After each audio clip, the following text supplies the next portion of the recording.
So although the laws may seem to not have teeth, they do when you combine it with other laws. And once again, we're prepared to litigate as well if necessary. We're hoping that we don't have to go there.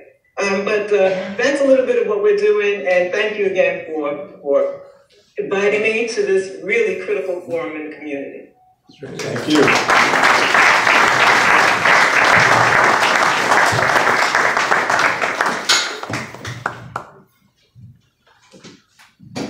Okay, thank you. At this point, we want to really, sort of open this up for discussion with people around what they've heard, what they see. As we've said, our view is that all these different things are going on, and in one way they're positive, but in another way they're fracturing.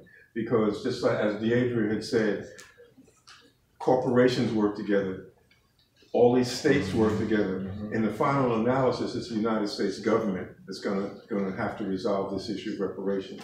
So we use these as building blocks for people to see what's possible, but then also what are the shortcomings, and to inspire us to see that a commission in and of itself is not a resolution, it's a step. And nothing, as I said before, nothing in this country happens unless it's pressured. As Viola always used to quote Frederick Douglass, power concedes nothing without a demand. It never had, and it never will. And that hasn't changed. So we want to open it up. People, if they have questions, short statements in terms of how they see what's happening now. Yes, and if you could just, just say your name. And yeah, my name is Eric. I'm from Brooklyn. I noticed that there's a brother named Tariq Nassim out of California, and he's been advocating for reparations.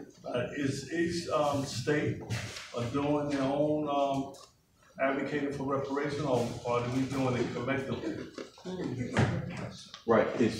And other people answer. Let me just say this: for the people in the reparations committee, just stand up, hold their hands, so people will know who put this together.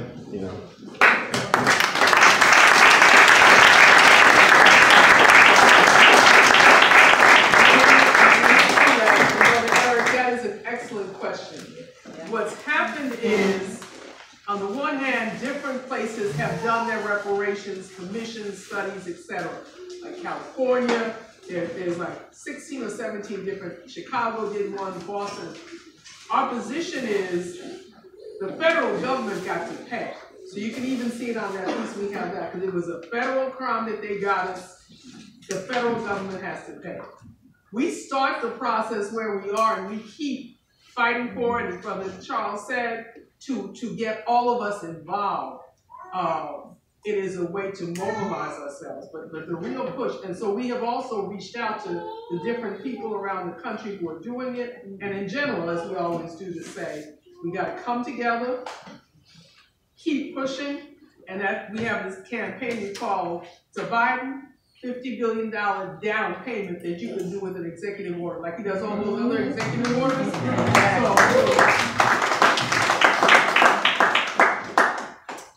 Somebody have a hand up? Yes. Can you stand up and tell us your name? Good evening. Good evening. My name is President Smith. I'm from Bronx. So what was going on happening was like back in 2001, when they were confused to report to refuse to stop the slave. So my question is that.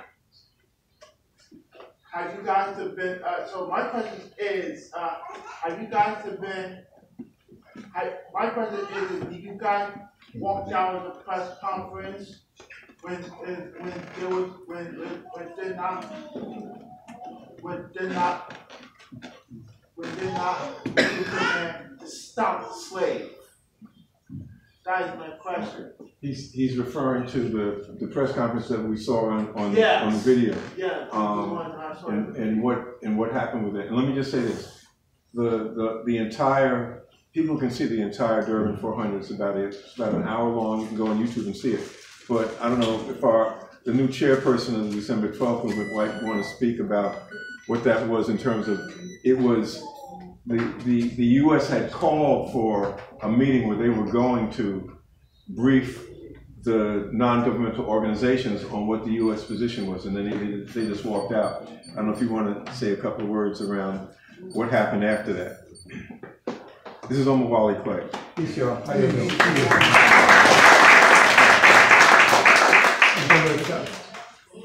The United States never wanted to participate in the whole debate.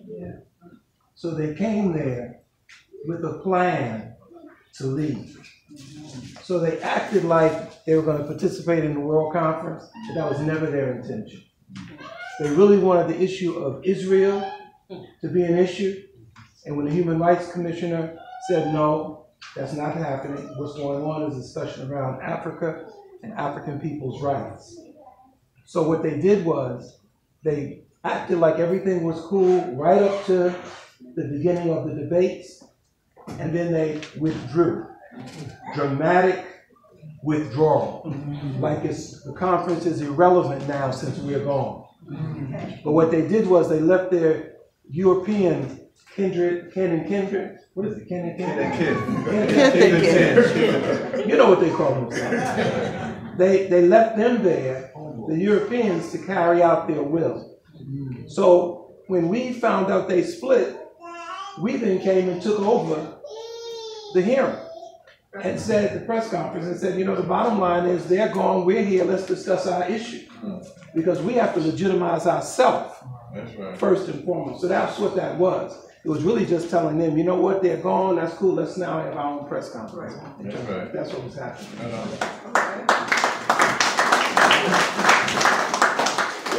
Hi, I'm Gloria from Brooklyn. Okay. The governor of New York has a reparations committee that she set up. I heard it on the news. So, how do you think that's going to impact us? Okay, well that's precisely what we were talking about. When Charles talked about the bill that got passed, it was passed last June by both houses. She didn't sign it until December.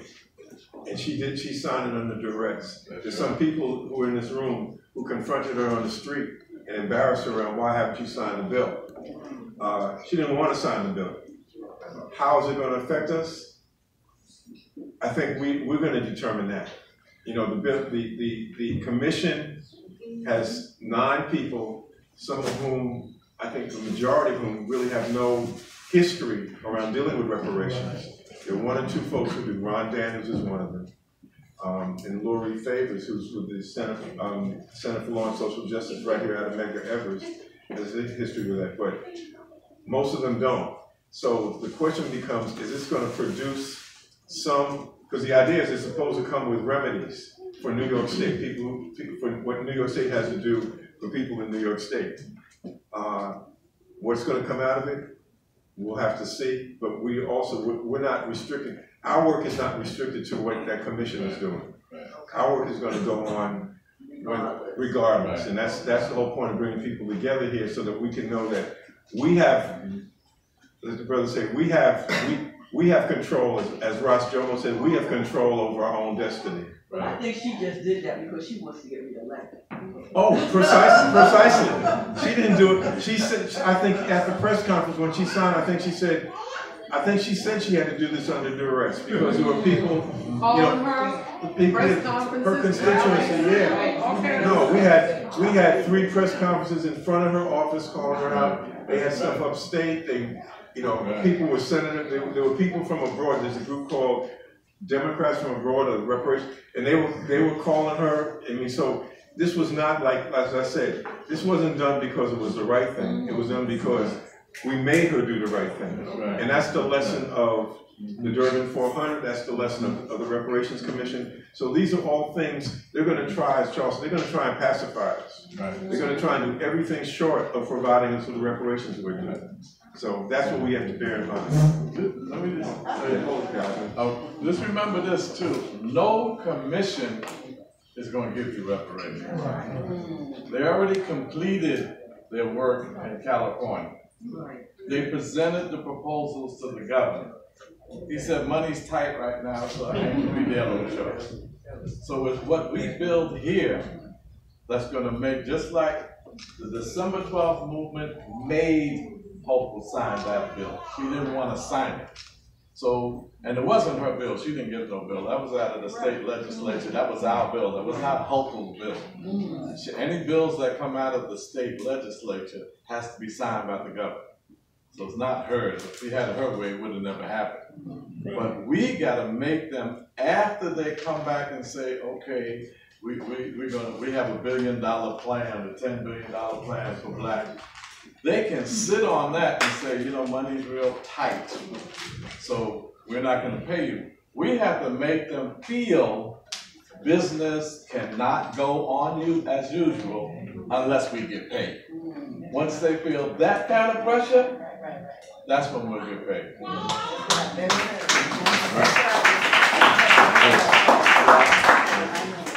So you were next? Yes. Okay. Hello everybody, I'm storyteller Tammy Hall. So I was just about to say the same thing. Who are these people? These people on this commission. Hound them like we hound Hokum. Hound them too. That's all I'm gonna say. And they're listed publicly, and what we'll do is, you know, if everybody gave us all the contact information, we'll be following up, and we'll send you the list of them. Okay. Yeah. I'm Yasantawan Zinga, I'm an educator. And actually, the book that Roger mentioned earlier, edited by Dr. Ray Winbush, I have a chapter in there on education and reparations. But what I want to speak to is when we say the word reparations, oftentimes we forget to include our youth.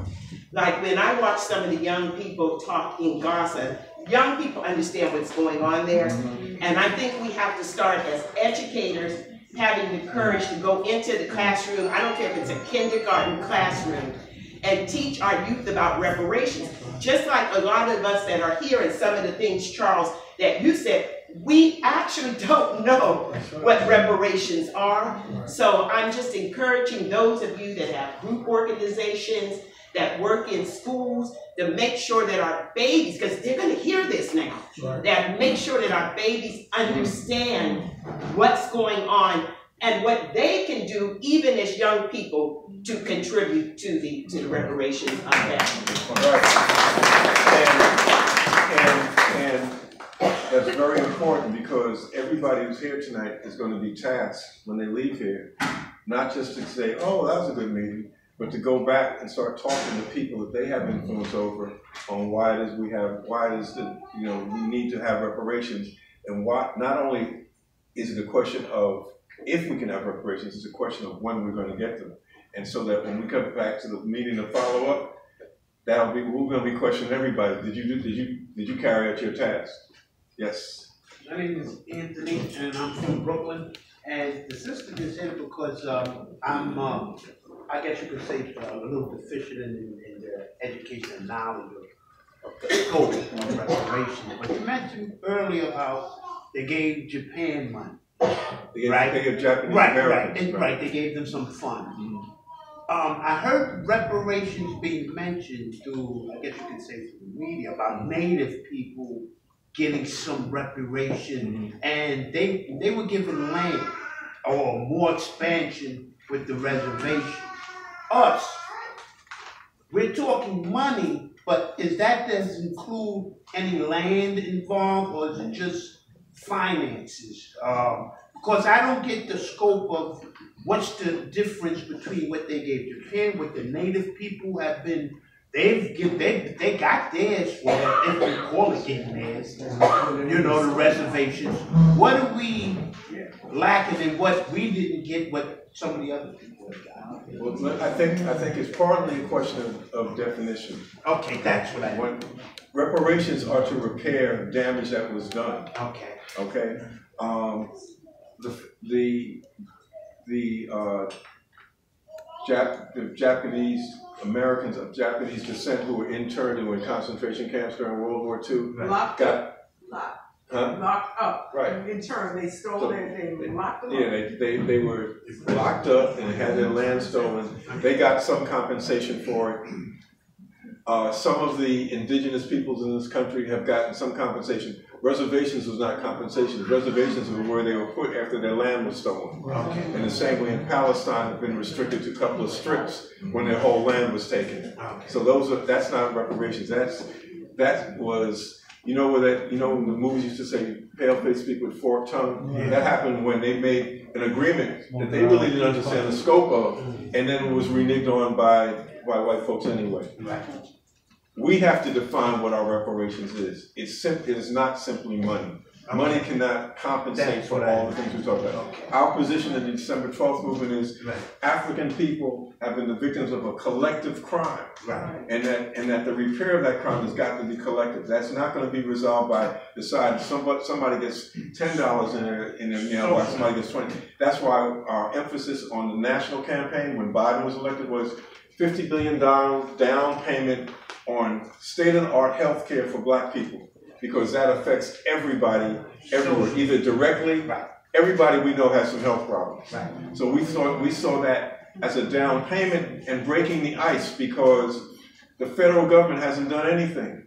Conyers' bill was put in 1989. In the 1990s, he was the chair of the committee the bill was in. Wow. The president was Democratic, the House was Democratic, the Senate was Democratic.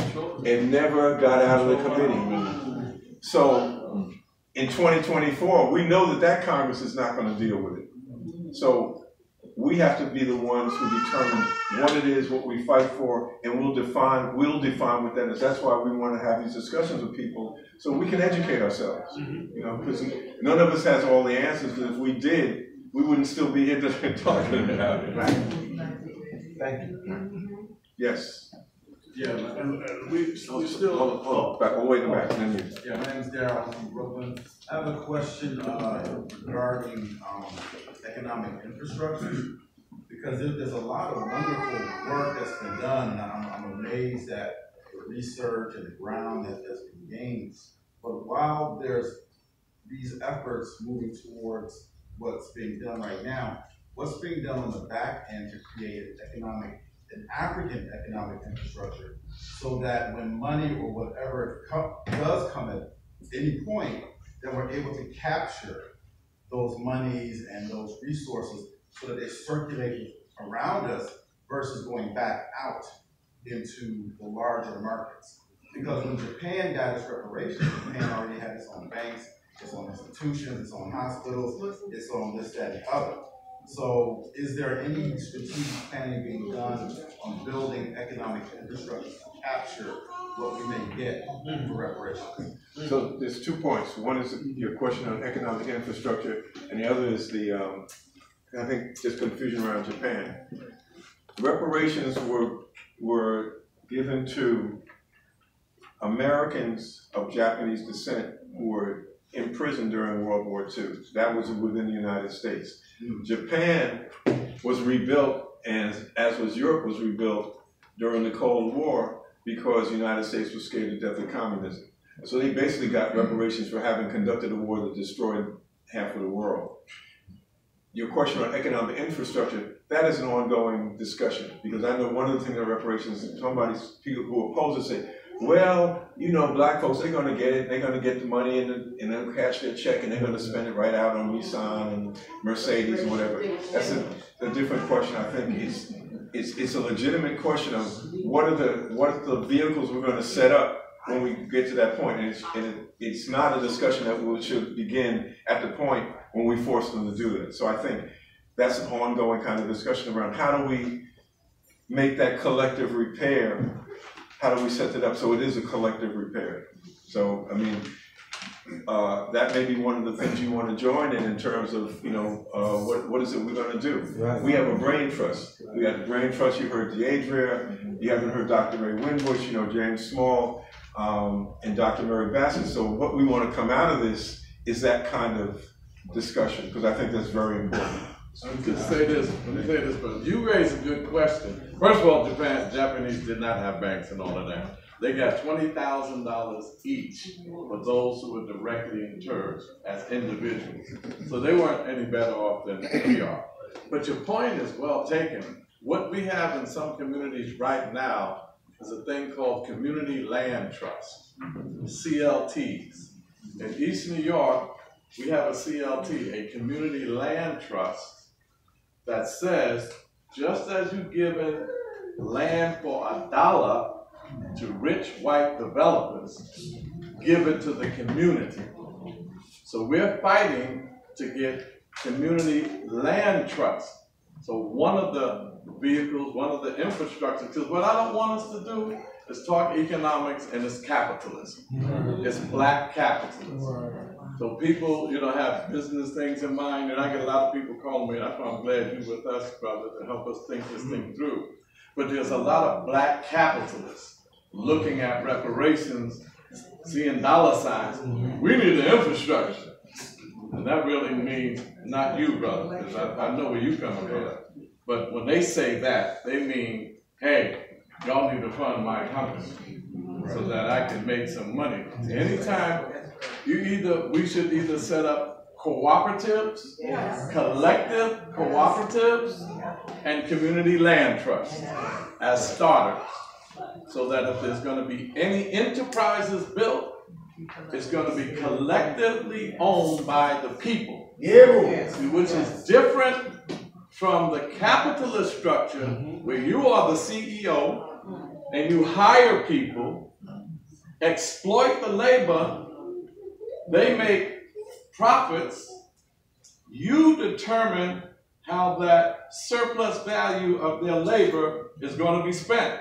So if you are with my company making chairs, and I say to you, I'll give you $200 to make these chairs, and I'm going to put $200 in to get the material to make the chair, and then we make $1,000 on the chair, and you get your $200, and I get the rest. We ain't doing that. So we're talking about cooperative economics, so that it collectively, not only is it owned by the workers, it's also owned by the community, and the community is on the board of directors, not shareholders that never even see. So when we speak of economics under capitalism, we have to redefine it. Right, and that's exactly what we're talking about. We're talking about cooperative economics. Yes. And this is what I mean should be a part of the absolutely of reparations, so that when something comes down the pipe, we've already got things in place. That's right. So if I could be a part of that. I think you could. You can. Tell us your name again. My name is Darryl, but they call me Baba. I'm a leadership psychologist. I head up an organization called Strategic Black Empowerment Training. We teach all the Amos Wilson books. That's all that we do. Excellent. All over the world. So if I can be down. Not if. Down. Don't keep saying if. No. Yes, you can be down. Security. Don't let that man out. Don't let him out. The purpose of this meeting is for people to be down, not to observe. Yes. Okay, right there you go. I like what you said about, you know, gaining control of ownership or some investment in some of these corporations and companies, because the developers are coming into New York. And they said that they're going to give you affordable housing, affordable apartments, and they only got like 2%, 1%, and the rest of the percentage is market value. So who's making all the money? The corporation. This is the person you talk to. This is the person you call this car. Mr. East New York. I am proud to say, Did you pay him to ask that question? You paid him to No, ask I that question? am proud to say that in my beloved East New York, just what you said, when they say 2%, 3%, the rest market, we have all 100% affordable housing as we define affordability. We define affordability. You cannot come into East New York when we were in power and tell us that the AMI, the area median income requirement, that you're going to tell us that you have to make $100,000 to get into this. But see, that's where we got to get into power. Because I was in the city council, power is the great equalizer. When you have power, racism becomes irrelevant. We had the power because I knew the committee in the city council was going to call me up and say, Viola, Charles, do y'all want that in East New York? LU 347, which is in their committee. If we say no, that project's dead. So when developers, they could be a trillionaire. They don't have the power. And that's why we have to do a power analysis. If Donald Trump came to my beloved East New York, said he wanted to build Trump Towers on city-owned land, he has to see the Black Panther. And if I say no, the committee's gonna say no, he can't build. The mayor can't even help him. The speaker can't even help him. The governor can't even help him because the power is in that council land use committee. That's how we stop gentrification in East New York. We have 90% of East New York is black and brown. It's about 65% black, 27% Latinos. Been that way since I've been in office. And don't blame me for this. I lost white population. It went from 6% to 4%. So they left. I had nothing to do with it. They left on their own. Somebody said, yeah, Charles, but I saw 6 white people on the 3 train. They're passing through. They're just visiting. They're just visiting. 8 o'clock. Okay. Yes. Uh-oh. The Bronx. The Bronx. Yes, the Bronx, what was that you said about? Your name, please. My name is Joyce. Hello, everybody. What was that you said about Edna? Because I belong to that neighborhood, and I will leave it like I left New York life when I found out they Yeah, slavery. Right, Edna was, had its early goings of ensuring, slave owners. And that was the research that Deidre had done that exposed that. And so that's Edna's history. So they got their beginnings are deep inside of us. And also your mayor, your mayor, your blue mayor, he decided that the retirees, those who are retired, the city for 57 years was picking up the tab for the retirees, senior care, so that your premiums weren't there and all of your co-payment, none of that stuff. Your mayor decided he wanted to take $400 to $600 million out of the city budget and keep it for other things and give Aetna the contract to take over the health care for the retirees. And these were retirees that weren't making a whole lot of money when they were working, and they decided that they said, okay, we're not making a lot of money, but we'll be taken care of for the rest of our lives when we retire without health care. So now when he wanted Aetna to get it, black man wants slaveholders, people who fought slavery, he wants Aetna to have it, and Aetna pre-clearance. There are some places where they will not, right? They will not take it. You'll put co-payments, premium, all of that comes with Aetna and the black mayor. But prior to that, the city council for 57 years was paying that bill, and the retirees had to pay zero for health care. We need a revolution, y'all, I'm telling you.